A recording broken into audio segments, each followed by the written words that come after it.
Tonight, childcare company Sitter City says a Poway man passed all of their background checks before landing in jail accused of molesting 3 boys. Thanks for joining us tonight. I'm Marcella Lee. I'm Jesse Pagan. We first told you about this today at 6. Officers arrested 22-year-old Zayne St. Julien as he got off a plane at San Diego International Airport yesterday. New tonight, CBS 8's Richard Allen finds out more about those background checks and the special charge that St. Julien is now facing. Richard? Well, that's right. It's a very serious story, guys. Now, 22-year-old Zayne St. Julien is now behind bars here at Central Jail downtown. He's being held on $1.2 million bond. Now, he is scheduled to face a judge tomorrow to answer to charges that he molested 3 young boys, ages 7, 8, and 11.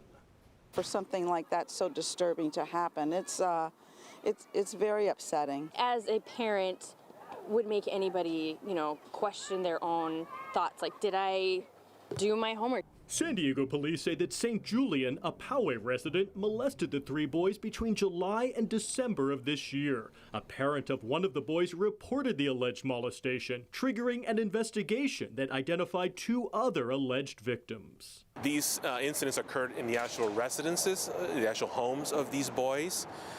There's no particular community that was targeted. There were, from all over the city, these cases, and potentially all over the county. St. Julien was part of an online platform that connects babysitters with families called Sitter City, which has been cooperating with authorities. A spokesperson for Sitter City said in a statement that news like this is heartbreaking, adding, quote, Mr. St. Julien had been active on the Sitter City platform since June 2019. And prior to this incident, Sitter City never received any complaints about him. Since joining Sitter City, 11 background checks were completed on him with none identifying any criminal history. Upon receiving a complaint about Mr. St. Julien, we immediately contacted the police, terminated him from the platform, and notified any family with whom he had ever communicated.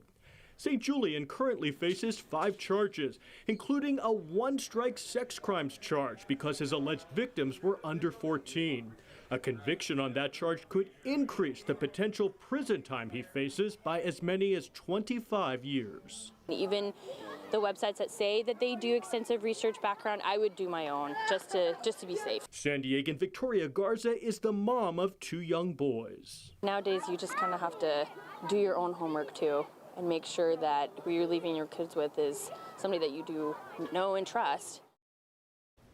And police believe that Zayne St. Julien may have targeted other victims as well. If you have any information that could help authorities, you can contact Crime Stoppers anonymously. That number is 888-580-8477. And of course, he wasn't employed directly by Sitter City. This is an online platform that connects babysitters with families. But as we heard, they did 11 background checks on this guy. It's just so difficult because as a parent with kids, so you want to go through a service because you're trusting on these background checks, but if someone doesn't have any criminal history, it's exactly. difficult. I know. A lot of times it depends on a sense of trust. And in this case, obviously, that was, well, allegedly at this point, that sense of trust was destroyed. Yeah, and of course, we'll have to see what happens as detectives really dig into the investigation and get going there. Absolutely. He'll be in court tomorrow afternoon. All right. Thanks so much, Richard. Thank you.